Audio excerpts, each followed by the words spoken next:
Hi friends, இவ்வளவு நாளா நம்ம சேனல்ல ஷூட் பண்ணிட்டு இருக்க வீடியோலாம் பாத்தீங்கன்னா நம்மளுடைய ஸ்மார்ட்போன் IQ Neo 7 Pro இந்த ஸ்மார்ட்போன்ல இருந்தா ஷூட் பண்ணிட்டு இருக்கோம். பட் அதை இன்னும் கொஞ்சம் அப்கிரேட் பண்ணலாம்னு நினைக்கிறேன். அதுக்காக ஒரு பர்ச்சேஸ் பண்ணியிருக்கோம். நம்மளுடைய நியூ கேமரா. கேமரா பர்ச்சேஸ் பண்ணியாச்சு. இந்த கேமராவை தான் இந்த வீடியோல அன்பாக்ஸ் பண்ண போறோம். என்ன கேமரா, இதை நான் எப்படி பர்ச்சேஸ் பண்ணேன் அதெல்லாம் பத்தி தான் இந்த வீடியோல இருக்க போகுது. ஃபர்ஸ்ட் வாங்க இந்த கேமராவை அன்பாக்ஸ் பண்ணிடலாம்.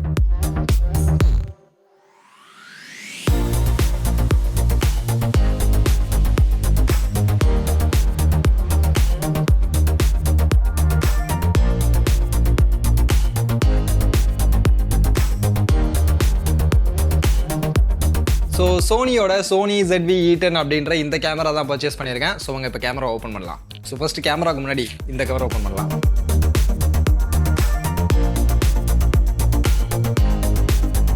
இதில் பார்த்தீங்கன்னா நமக்கு பேக் கொடுத்துருக்காங்க. கேமராவை கேரி பண்ணி எடுத்துகிட்டு போகிறதுக்கான ஒரு கேரியிங் பேக் கொடுத்துருக்காங்க. ஓரளவுக்கு நல்ல குவாலிட்டியாக தான் இருக்குது பேகு. இங்கே ஹேண்டில் மாதிரி இருக்குது. அப்புறம் நமக்கு ஷோல்டரில் மாட்டிக்கிறதுக்கான அந்த ஷோல்டர் கிரிப்பும் இங்கே இருக்குது. கம்பார்ட்மெண்ட் பார்த்தீங்கன்னா இங்கே சைடில் ஒரு கம்பார்ட்மெண்ட் கொடுத்துருக்காங்க. அண்ட் டாப்பில் பார்த்தீங்கன்னா நமக்கு கேமரா வைக்கிறதுக்கான அந்த கம்பார்ட்மெண்ட் இருக்குது. கேமரா டேமேஜ் ஆகாமல் இருக்கிறதுக்கு சைடில் குஷன்லாம் பண்ணி இவ்வளோக்கு நல்லா குவாலிட்டியாக தான் பண்ணியிருக்காங்க. ரெண்டு கம்பார்ட்மெண்ட் தான் பார்த்தீங்கன்னா பேக்கில் இருக்குது. நிறைய விஷயங்கள் எடுத்துகிட்டு போக முடியாது. கேமரா ஏதாவது தேவையான முக்கியமான விஷயங்களை மட்டும் எடுத்துகிட்டு போகிறது லெவலுக்கு தான் பேக் கொடுத்துருக்காங்க. அடுத்து இப்போ நம்ம கேமரா ஓப்பன் பண்ணலாம்.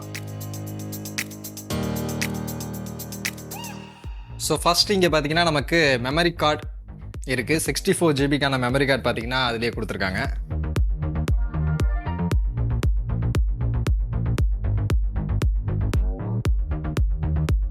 இதுதான் பார்த்தீங்கன்னா அந்த மெமரி கார்டு. சோனியுடைய 64 GB memory card. Actually 270 mbps read ஸ்பீடும் அண்ட் 47 mbps ரைட் ஸ்பீடும் இருக்கக்கூடிய ஒரு மெமரி கார்டு பார்த்தீங்கன்னா நமக்கு ஃப்ரீயாக அதில் இன்க்ளூடாக கொடுத்துருக்காங்க.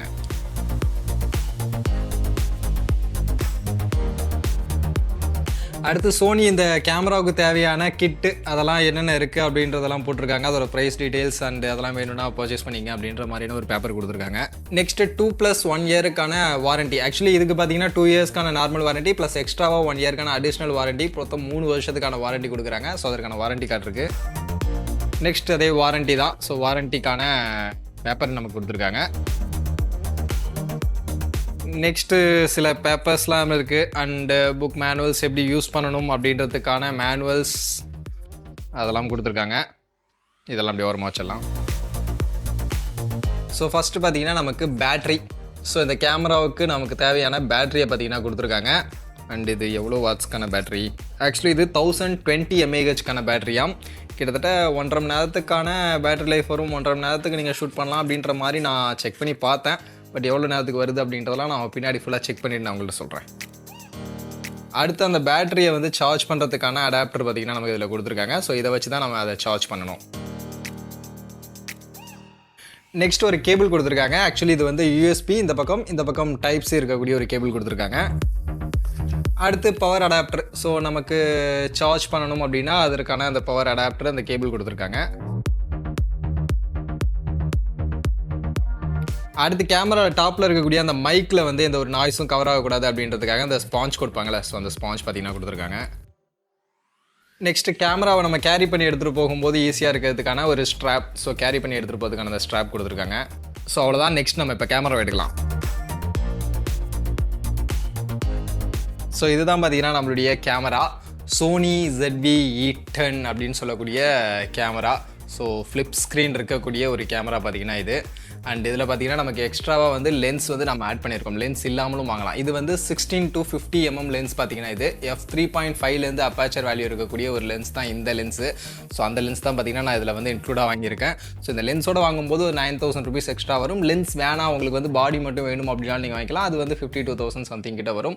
சரி, இப்போ இந்த கேமராவை பற்றி, இந்த கேமராவில் கேமரா சாம்பிள் ஃபோட்டோஸ் அதெல்லாம் எப்படி இருக்குது அப்படின்றத உங்களுக்கு காட்டணும் அப்படின்னா ஃபஸ்ட் நான் இந்த கேமராவை பற்றி தெரிஞ்சுக்கணும். ஏன்னா கேமராவை பற்றி எனக்கு சுத்தமாக ஐடியா கிடையாது. இது எப்படி யூஸ் பண்ணணும் அப்படின்றது கூட எனக்கு தெரியாது. அதனால் அதெல்லாம் பற்றி லேர்ன் பண்ணிக்கிட்டு இந்த கேமராவில் வீடியோ சாம்பிள்லாம் எப்படி இருக்குது, இதோட ஃபோட்டோ குவாலிட்டி அதை பற்றியெல்லாம் நான் உங்களுக்கு தனியாக ஒரு வீடியோவில் எக்ஸ்பிளைன் பண்ணுறேன். பட் மற்றபடி இந்த கேமரா நான் ஏன் சூஸ் பண்ணேன், இந்த கேமரா எவ்வளோக்கு பர்ச்சேஸ் பண்ணேன் அப்படின்ற அந்த கதையை ஃபஸ்ட் நான் உங்கள்கிட்ட சொல்லிடுறேன்.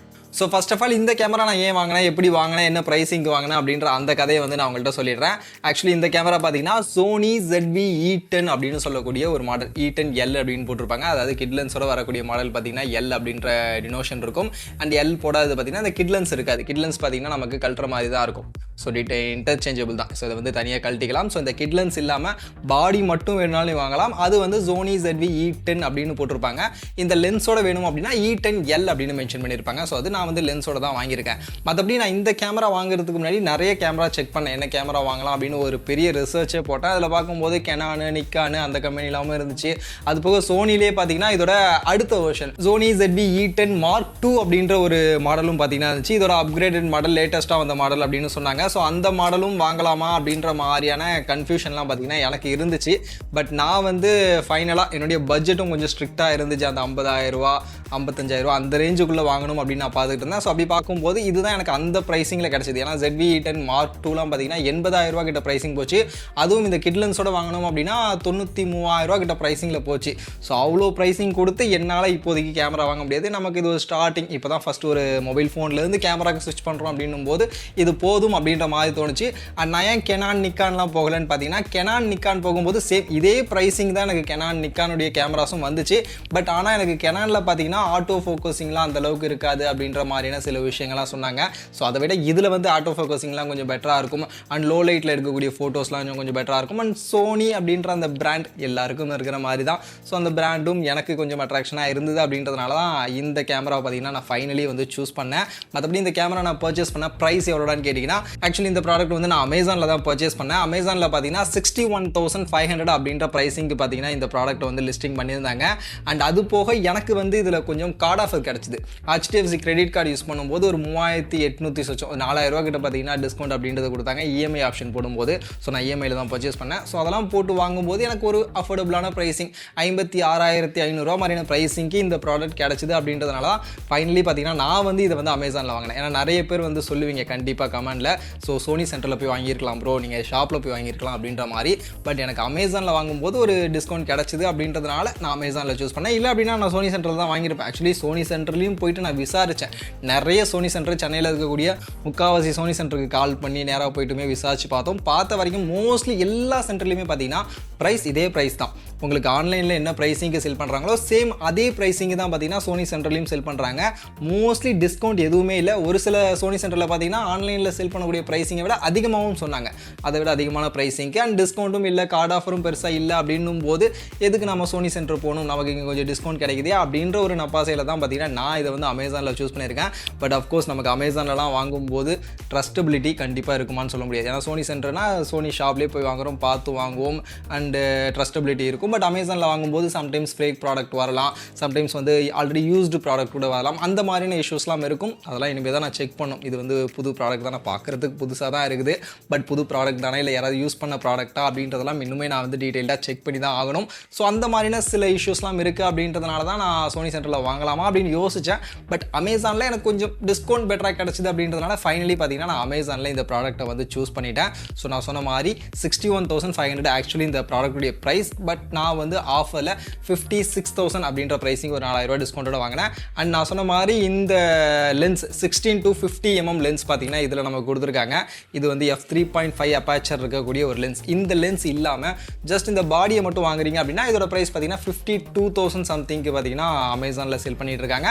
அது போக உங்களுக்கு கார்டு ஆஃபர் இருந்துச்சு அப்படின்னா அதை நீங்கள் அப்ளை பண்ணி வாங்க முடியும். ஸோ அதனால் உங்களுக்கு பாடி மட்டும் வேணும் அப்படின்னாலும் தனியாக வாங்கிக்கலாம். இல்லை இந்த கிட் லென்ஸோட சேர்த்து வாங்கணும் அப்படின்னா 61,500 அப்படின்ற ப்ரைஸிங்க்கு வருது. நான் வாங்கினது வந்து 61,500 அப்படின்ற ப்ரைஸிங் இந்த கிட் லென்ஸோட தான் வாங்கியிருக்கேன். மற்றபடி நான் ஆல்ரெடி சொன்ன மாதிரி இந்த கேமரா வந்து எனக்கு யூஸ் பண்ணவே தெரியாது. இதுக்கு மேலே தான் நான் அந்த கேமராவை யூஸ் பண்ணி பார்க்கணும். ஸோ அதனால் இந்த கேமராவுடைய ரிவ்யூ, இந்த கேமராவில் வீடியோ சாம்பிள்லாம் எப்படி இருக்குது, ஃபோட்டோ சாம்பிள்லாம் எப்படி இருக்குது அப்படின்ற விஷயங்களை பற்றி நீங்கள் தெரிஞ்சுக்கணும்னு நினச்சிங்கன்னா கொஞ்சம் வெயிட் பண்ணுங்கள்.